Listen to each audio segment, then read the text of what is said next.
안녕하십니까? 말씀 속에서 삶의 지혜와 깊은 울림을 찾아가는 시간입니다. 우리는 살아가면서 영광이라는 말을 자주 듣고 사용합니다. 승리의 영광, 성공의 영광. 하지만 성경이 말하는 영광, 하나님께서 말씀하시는 영광은 과연 무엇일까요? 세상의 기준과는 어떻게 다를까요? 오늘 우리는 이 깊은 질문에 대한 답을 찾아보고자 합니다. 이 말씀이 여러분의 마음에 평안과 은혜를 가져다 주기를 소망합니다. 잠시 시간을 내어 이 영상에 좋아요를 눌러주시고 구독을 통해 하나님의 말씀을 더 많은 이들과 나누는 일에 동참해 주신다면 그 또한 주님의 사랑을 전하는 귀한 길이 될 것입니다. 여러분의 삶에 하나님의 축복이 가득하기를 기도하며 오늘의 묵상을 시작하겠습니다. 오늘 우리가 함께 나눌 첫 번째 말씀은 요한일서 4장 7절부터입니다. 이 말씀은 모든 것의 근원이 되는 하나님의 본질을 우리에게 알려줍니다. 사랑하는 자들아, 우리가 서로 사랑하자. 사랑은 하나님께 속한 것이니 사랑하는 자마다 하나님으로부터 나서 하나님을 알고 사랑하지 아니하는 자는 하나님을 알지 못하나니 이는 하나님은 사랑이심이라. 하나님의 사랑이 우리에게 이렇게 나타난 바 되었으니 하나님이 자기의 독생자를 세상에 보내심은 그로 말미암아 우리를 살리려 하심이라. 사랑은 여기 있으니 우리가 하나님을 사랑한 것이 아니요 하나님이 우리를 사랑하사 우리 죄를 속하기 위하여 화목제물로 그 아들을 보내셨음이라. 사랑하는 자들아, 하나님이 이같이 우리를 사랑하셨은즉 우리도 서로 사랑하는 것이 마땅하도다. 어느 때나 하나님을 본 사람이 없으되 만일 우리가 서로 사랑하면 하나님이 우리 안에 거하시고 그의 사랑이 우리 안에 온전히 이루어지느니라. 그의 성령을 우리에게 주심으로 우리가 그 안에 거하고 그가 우리 안에 거하시는 줄을 아느니라. 아버지가 아들을 세상의 구주로 보내신 것을 우리가 보았고 또 증언하노니 누구든지 예수를 하나님의 아들이라 시인하면 하나님이 그의 안에 거하시고 그도 하나님 안에 거하느니라. 하나님이 우리를 사랑하시는 사랑을 우리가 알고 믿었노니 하나님은 사랑이시라. 사랑 안에 거하는 자는 하나님 안에 거하고 하나님도 그의 안에 거하시느니라. 이로써 사랑이 우리에게 온전히 이루어진 것은 우리로 심판날의 담대함을 가지게 하려 함이니 주께서 그러하심과 같이 우리도 이 세상에서 그러하니라. 사랑 안에 두려움이 없고 온전한 사랑이 두려움을 내쫓나니 두려움에는 형벌이 있음이라. 두려워하는 자는 사랑 안에서 온전히 이루지 못하였느니라. 우리가 사랑함은 그가 먼저 우리를 사랑하셨음이라. 누구든지 하나님을 사랑하노라 하고 그 형제를 미워하면 이는 거짓말하는 자니 보는 바 그 형제를 사랑하지 아니하는 자는 보지 못하는 바 하나님을 사랑할 수 없느니라. 우리가 이 계명을 주께 받았나니 하나님을 사랑하는 자는 또한 그 형제를 사랑할지니라. 아멘. 이제 우리는 요한복음 17장으로 넘어가 십자가를 앞두신 예수님의 간절한 기도를 들어보려 합니다. 특별히 22절과 23절 말씀에 귀를 기울여 주시기 바랍니다. 예수님께서 기도하십니다. 내게 주신 영광을 내가 그들에게 주었사오니 이는 우리가 하나가 된 것 같이 그들도 하나가 되게 하려 함이니이다. 곧 내가 그들 안에 있고 아버지께서 내 안에 계시어 그들로 온전함을 이루어 하나가 되게 하려 함은 아버지께서 나를 보내신 것과 또 나를 사랑하신 같이 그들도 사랑하신 것을 세상으로 알게 하려 함이로소이다. 아버지 하나님, 복음의 말씀을 듣고 회개와 믿음으로 주님께 나아온 저희를 위해 친히 기도해 주신 예수님의 사랑에 겸손히 감사드립니다. 저희가 진정으로 하나님께 사랑받는 것이 무엇인지 깨닫고 또한 서로 사랑하는 것이 어떤 의미인지 발견하게 하여 주시옵소서. 이 말씀에 복을 더하여 주시고 오직 예수님의 이름으로 기도합니다. 아멘. 성경을 펼칠 때마다 우리는 여러 겹의 시간과 공간을 넘어 새로운 지평선과 마주하게 됩니다. 오늘 우리가 마주한 요한복음 17장의 기도는 예수님께서 십자가에 못 박히시기 불과 몇 시간 전에 드리신 기도입니다. 어떤 분들은 이렇게 생각할지도 모릅니다. 곧 아기 예수의 탄생을 기념하는 성탄의 계절이 다가오는데 왜 십자가 죽음 직전에 어두운 기도를 묵상해야 하는가? 하지만 이것은 매우 중요한 연결고리입니다. 우리는 종종 성탄과 십자가를 별개의 사건으로 생각하는 경향이 있습니다. 그러나 성경 전체를 관통하는 진리는 아기 예수가 이 땅에 오신 바로 그 이유가 십자가에서 죽기 위함이었다는 사실입니다. 마리아의 품에 안겨 잠들어 있던 그 아기가 바로 요한복음 17장에서 하늘을 우러러 기도하고 있는 바로 그분입니다. 천사들의 메시지를 듣고 달려온 목자들의 경배를 받았던 그 아기가 이제 곧 로마 병사들의 잔인한 못에 자신의 손과 발을 내어줄 운명 앞에 서 있습니다. 온 우주를 창조하신 창조주께서 죽음을 불과 몇 시간 앞두고 자신의 제자들을 위해 기도하고 계십니다. 더욱 놀라운 것은 그 기도의 대상이 누구였는가 하는 점입니다. 그들은 예수님을 온전히 이해하지 못했던 사람들입니다. 심지어 예수님께서는 내가 아직도 너희에게 이를 것이 많으나 지금은 너희가 감당하지 못하리라고 말씀하실 정도였습니다. 그들은 곧 예수님을 버리고 뿔뿔이 흩어질 사람들이었습니다. 이것이 어떤 종류의 사랑일까요? 우리는 보통 우리에게 잘해주거나 우리 편인 사람들을 위해 기도합니다. 그러나 예수님의 사랑은 그 이상이었습니다. 자, 이제 이 배경을 마음에 품고 22절 말씀을 다시 한번 깊이 들여다보겠습니다. 내게 주신 영광을 내가 그들에게 주었사오니 이 영광은 과연 무엇일까요? 이 구절은 많은 신학자들도 쉽게 해석하기 어려운 부분이라고 고백합니다.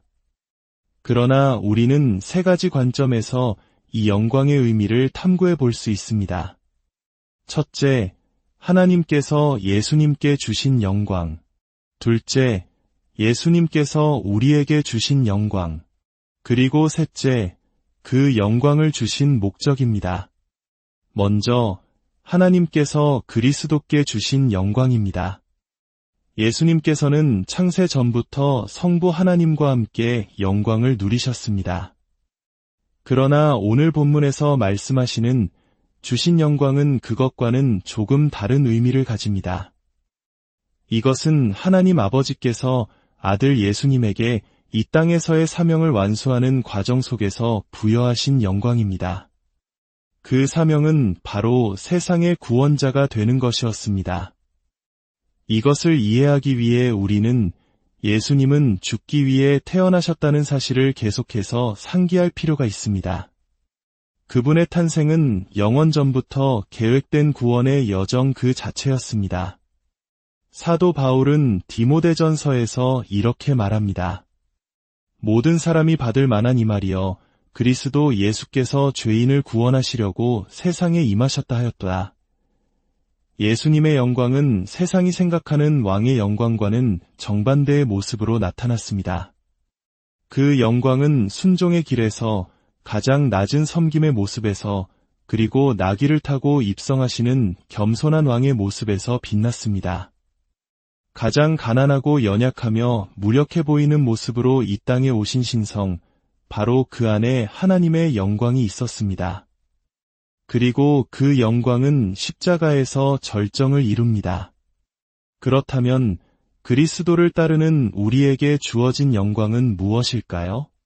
하나님께서 아들에게 주신 영광이 순종과 희생의 길을 통해 나타났다면 우리에게 주어진 영광 또한 같은 길 위에 있음을 짐작할 수 있습니다. 하나님의 기쁨을 위해 창조된 우리는 우리 자신의 즐거움이 아닌 그분의 뜻을 따를 때 바로 그 영광을 발견하게 됩니다. 베드로전서의 말씀은 이 진리를 분명히 보여줍니다. 영광으로 가는 길은 고난의 길이며 면류관으로 가는 길은 십자가의 길입니다. 예수님께서 말씀하셨습니다. 누구든지 나를 따라오려거든 자기를 부인하고 날마다 제 십자가를 지고 나를 따를 것이니라. 이것은 벌이 아니라 영광으로 가는 길입니다. 어려운 시험을 통과한 학생에게 더 큰 영광이 돌아가고 제한된 조건 속에서 위대한 건축물을 만들어낸 건축가에게 더 큰 영광이 돌아가듯 예수님을 따르는 길이 좁고 힘들게 느껴질 때 바로 그 길이 우리를 영광으로 이끄는 길임을 기억해야 합니다. 그렇다면 예수님께서 우리에게 이 영광을 주신 궁극적인 목적은 무엇일까요? 본문은 명확하게 말합니다. 이는 우리가 하나가 된 것 같이 그들도 하나가 되게 하려 함이니이다. 바로 하나됨, 즉 연합입니다. 이 하나됨은 인간의 노력이나 조직적인 힘으로 만들어내는 연합이 아닙니다. 세상은 끊임없이 하나가 되려고 노력합니다. 국제기구를 만들고 평화협정을 맺습니다. 하지만 인류의 역사는 분열과 갈등의 역사였습니다. 특히 우리 한민족에게 하나됨이라는 말은 너무나도 절실하고 가슴 아픈 염원입니다. 분단의 아픔을 안고 살아가는 우리에게 이 말씀은 더욱 특별한 의미로 다가옵니다. 예수님께서 기도하신 하나됨은 세 가지 특징을 가집니다. 첫째, 그것은 초자연적입니다. 성부와 성자가 하나이신 것처럼 우리 또한 그 안에서 하나가 되는 것입니다. 이것은 우리의 힘으로는 불가능한 성령의 역사로만 가능한 신비입니다. 둘째, 그것은 관찰 가능합니다. 보이지 않는 하나님의 사랑은 우리가 서로 사랑할 때 비로소 세상에 보이는 형태로 나타납니다. 출신 배경, 생각, 가진 것이 모두 다른 사람들이 예수 그리스도 안에서 서로를 용납하고 사랑하며 하나가 될 때 세상은 그 모습을 보고 하나님이 살아계심을 느끼게 됩니다. 강단에서 선포되는 말씀이 성도들의 삶 속에서 사랑과 연합으로 증명될 때 그 복음은 진정한 힘을 갖게 됩니다. 셋째, 그것은 영향력이 있습니다. 우리의 삶이, 우리의 공동체가 바로 살아있는 복음서가 되는 것입니다. 세상 사람들은 우리가 어떻게 말하고 행동하는지를 통해 우리 안에 계신 그리스도를 읽게 됩니다. 그리고 기도의 마지막 부분은 우리를 가장 경이로운 진실로 이끌어갑니다. 예수님께서는 세상이 두 가지를 알게 되기를 기도하셨습니다. 첫째는 아버지께서 아들을 보내셨다는 사실이며 둘째는 나를 사랑하심 같이 그들도 사랑하신 것을 세상으로 알게 하려 함이로소이다. 이것이야말로 이 기도 전체에서 가장 놀라운 부분입니다. 하나님 아버지께서 그의 아들 예수 그리스도를 사랑하시는 그 사랑과 똑같은 사랑으로 바로 우리, 그의 교회를, 그의 자녀들을 사랑하신다는 것입니다. 우리는 이 사랑의 깊이를 온전히 측량할 수 없습니다. 예수 그리스도 안에서 우리는 성부와 성자의 사랑의 관계 안으로 초대받았습니다. 세상 그 무엇과도 비교할 수 없는 이 진리 위에서 우리는 담대히 말할 수 있습니다. 하나님 아버지는 나를 사랑하신다. 어떤 어머니가 자녀를 위로하듯 내가 너희를 위로할 것이라고 이사야 선지자는 말했습니다. 어머니의 사랑, 그 조건 없고 희생적인 사랑을 떠올려 보십시오. 하나님께서는 그보다 더 크고 완벽한 사랑으로 우리를 사랑하십니다. 그 사랑은 십자가 위에서 가장 분명하게 증명되었습니다. 그분은 우리를 사랑하셔서 가장 낮은 곳으로 오셨고 우리를 죄에서 구원하시기 위해 자신의 생명을 내어주셨습니다. 그분은 반석과 같은 사랑으로 우리를 사랑하십니다. 혹시 아직 이 사랑을 온전히 경험하지 못하셨습니까? 당신이 아직 하나님을 믿지 않음에도 불구하고 오늘까지 살아 숨쉬고 있는 이유가 바로 당신을 향한 그분의 사랑과 인내 때문이라는 것을 아십니까? 그분은 당신에게 또 하루를, 또 한 주를 허락하시며 그분의 무한한 사랑의 이야기를 들을 기회를 주고 계십니다. 이 세상의 사랑은 불완전할 수 있습니다. 우리는 깨어진 세상 속에서 상처받으며 살아갑니다. 그러나 하나님의 사랑은 완전합니다. 그 사랑이 의심된다면 십자가를 바라보십시오. 그곳에 참된 영광이 있고 참된 기쁨이 있으며 흔들리지 않는 평안이 있습니다. 아버지 하나님, 당신의 말씀을 감사드립니다. 당신의 아들 예수 그리스도를 감사드립니다. 우주의 창조주께서 그리스도의 모습으로 시간 속으로 들어오셔서 가르치시고 사랑하시고 사셨으며 마침내 십자가에서 죽으심으로 우리에게 영원한 생명을 주신 그 놀라운 사랑을 어찌다 헤아릴 수 있겠습니까? 이 죄인이 자유를 얻기 위해 치르신 그 엄청난 대가, 그 사랑 앞에 저희는 잠잠할 뿐입니다. 저희의 참된 기쁨이 오직 당신의 뜻 안에 있음을 깨닫게 하여 주시옵소서. 이 모든 기도 우리 각자의 마음을 담아 겸손히 주 예수 그리스도의 이름으로 기도합니다.